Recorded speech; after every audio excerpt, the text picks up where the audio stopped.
Every now and again, a politician holds a press conference that does more damage to their own campaign than anything their opponents could have organised. No ambush, no hostile journalist landing killer questions, no leaked document, just them, a microphone, and apparently a sincere belief that everything is going fine. Nigel Farage held one of those today in Makerfield. He was supposed to be in London and PNQs, but instead he's dodging his job, as per usual. He was there to launch a policy announcement, raising the VAT threshold for small businesses and to build momentum behind Reform's by-election candidate Rob Kenyon, the self-employed plumber who's become a centrepiece of Reform's entire pitch in this seat. The message is simple. Rob is an ordinary working man and not a career politician or a Westminster insider. He's one of you, and Farage was there to hammer that message home, although it did not quite go entirely to plan. And like I say, just a normal working class lad like myself, everyone's going, I know him. But it's just good to get someone normal working class, instead of all these career politicians. Get someone who's normal, someone you can relate to, someone who knows what it's like. He doesn't want career politicians. And to make that point, he hands the microphone over to career politician Nigel Farage, the man who's been in elected office since 1999. Farage was an MEP for over 2 decades before he became an MP.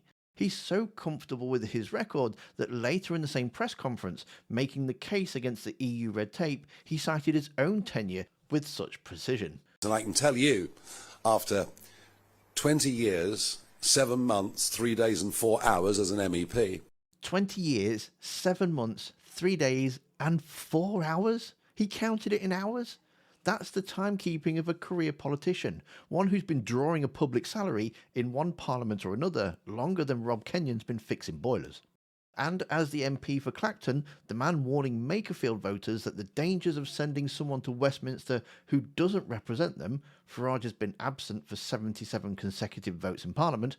According to They Work For You, that's crimes, pension, children's welfare, immigration, all of it, while he's been on the road in Wigan telling people that they deserve better. Then there's the candidate himself. Kenyon has been, well, you could say he's had a difficult few weeks. His old social media post resurfaces, comments about women that were, well, to put it charitably, not ideal for a campaign trying to win over the undecided voters. On Question Time, I'd rather have a career politician than a plumber who's a sexist. Farage's defence at the press conference was that these were just the kind of things you hear in every pub in the country every evening, which is a defence, I suppose.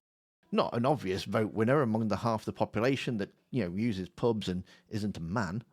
Then, near the end of the press conference, a reporter from ITV raised something quietly. I'd like to have asked a question of your by-election candidate, Rob Kenyon, but I'm told that I'm not able to question him at the moment. Are you? So I'll ask a question of you instead. The ordinary bloke, the anti-politician, the man who will stand up for you, unavailable for questions, at his own campaign press conference, while standing right there, just a few feet away.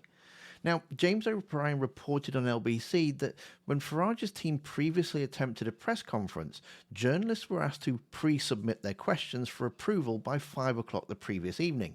When outlets declined, the conference was cancelled. Do you want to know a secret? They tried to get us to pre-submit questions for approval by 5 o'clock yesterday.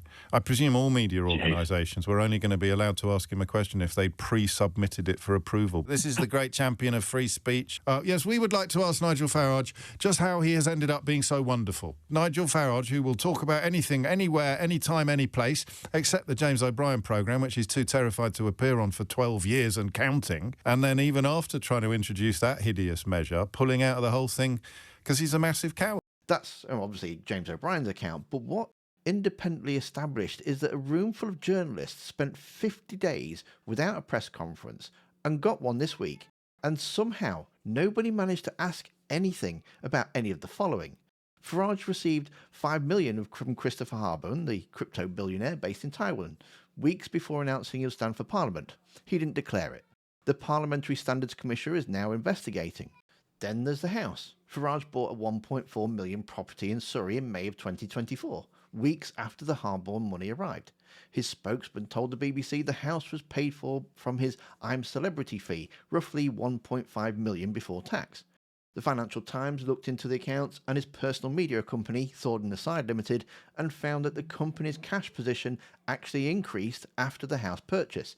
Nobody in the press conference asked about any of it. Local questions for me on the Makerfield by-election. The cut and thrust of politics and all that. But do you think that when all the dust has settled, you and Rob Kenyon would sit down and have a couple of beers with Andy Burnham, do you think? Do you feel like this campaign could have gone any better than it's gone so far? How concerned are you that Makerfield residents would effectively be left behind should Andy Burnham win?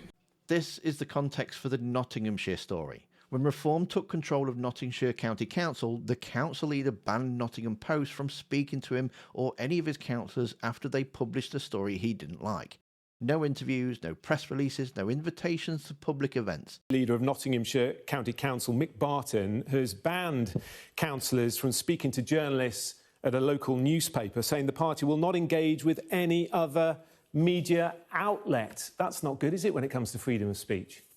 I literally spoke to the leader yesterday, and they're very happy to speak to people from the media. But if a certain media organisation distorts and completely acts in an irresponsible way, then equally they're entitled to say, we're going to talk to other parts of the media, not yourselves. So you want to be held to account, but only by people that you like and agree with? We want to be held to account by people who are going to be rational, sensible, and not completely distorted and biased. The ban was legally challenged and they were forced to partially back down. Reporters Without Borders fired an alert. Index on Censorship got involved, and last month, newly elected Reform councillors in Suffolk told local journalists they simply did not need to offer them a soundbite.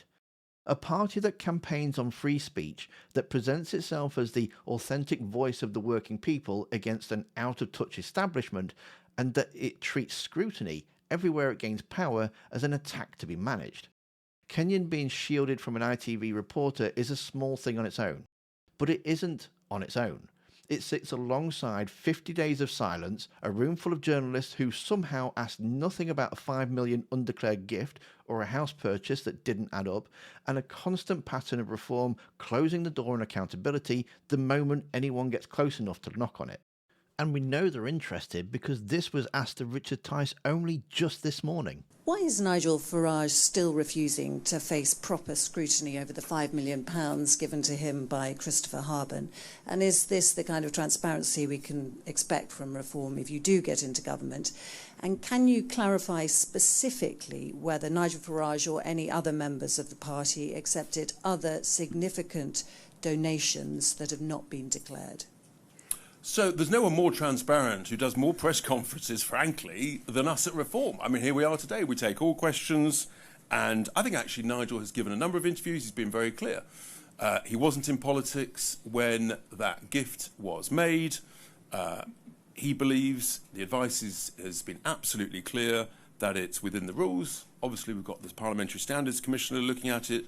They'll form their own judgment in due course. But isn't it a sense of actually how Reform is growing? We do press conferences and the like, and it's part of actually showing that Reform has talent across the whole board. That, you know, we're doing these press conferences, whether it's me, whether it's Zia, whether it's whoever, and we're not afraid of any scrutiny. But we do think also that it should be fair scrutiny, and you know, that's where we're at. So, not afraid of anything. There was a second part to your question. Sorry, Romney. Was there a second part to your question? Yes, it was whether you can clarify whether there have been any other significant donations. None that I'm aware of. No, the answer is to that, none that any of us are aware of. They held a press conference today. They chose who could ask the questions, they chose who couldn't. And the man at the centre of the biggest story in British politics walked away without being asked about any of it. It's not a press conference. It's just a photo opportunity with a few extra steps.